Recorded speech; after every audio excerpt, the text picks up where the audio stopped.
By the spring of 2026, the United States was deeply entangled in a sudden military conflict with Iran.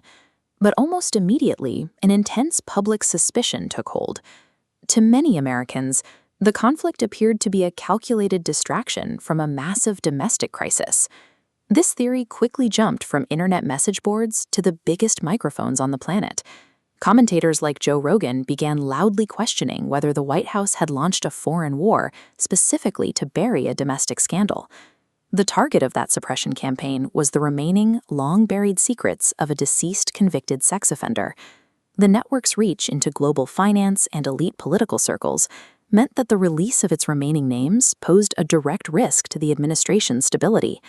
To stop those files from seeing the light of day, the executive branch initiated a systematic, top-down shutdown directed by the president himself. The president began by purging his Justice Department. He fired Attorney General Pam Bondi because the administration believed she had failed to contain the investigation. Her interim replacement, Deputy Attorney General Todd Blanche, left no room for ambiguity. He publicly declared a hard stop, insisting absolutely no more files would be released. When the House Oversight Committee tried to force the issue, the Department of Justice simply ignored their congressional subpoenas. This institutional stonewalling was highly effective. It silenced the survivors, and GOP leadership operated under the assumption that the vault was permanently sealed. But political strategies are rarely derailed by external attacks. They usually collapse because of an unexpected variable operating inside the inner circle. Without any warning, First Lady Melania Trump released a public statement explicitly denying any affiliation with the Epstein network. Her motive was clear: self-preservation. A friendly email exchange had recently surfaced between the First Lady and Epstein's primary accomplice.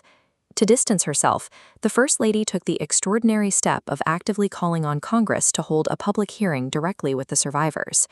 By breaking ranks to secure her own reputation, the First Lady provided the exact invitation for congressional intervention that the president had been working to prevent. Look at how this political map instantly redraws itself. The First Lady's words sent a shockwave through Washington, constructing an overnight alliance out of politicians who normally despise each other. Democrats seized the opening instantly. Representative Robert Garcia praised Melania Trump, using her statement to pressure Republican Oversight Chairman James Comer into scheduling a hearing. Simultaneously, fractures appeared in the MAGA base. Hardliners like Marjorie Taylor Greene, who had previously quit Congress in a dispute over these exact files, openly praised the First Lady's bravery. Representative Nancy Mace, a rape survivor currently running for governor in South Carolina, used the statement to demand transparency. This allowed her to support the victims while technically still agreeing with the president's wife. For the actual survivors of the network, like Lisa Phillips, this political chaos provided genuine hope. The First Lady had the cultural power to bypass the Justice Department's massive roadblock. Democrats had spent months trying to force a hearing and failing. It took the First Lady to offer Republicans a completely viable excuse to openly break with the president. This rogue alliance immediately caught House Speaker Mike Johnson in a political vice. House Republican leadership is actively trying to push through a massive reconciliation bill, a specialized legislative tool used to bypass standard voting rules, specifically to secure new funding for immigration and customs enforcement. They are also scrambling to secure urgent military spending to replenish stockpiles severely depleted by the ongoing conflict in Iran. But if you look at the math in the House chamber, Democrats combined with a handful of rogue Republicans now hold enough votes to block oversight proceedings until the Epstein hearing happens.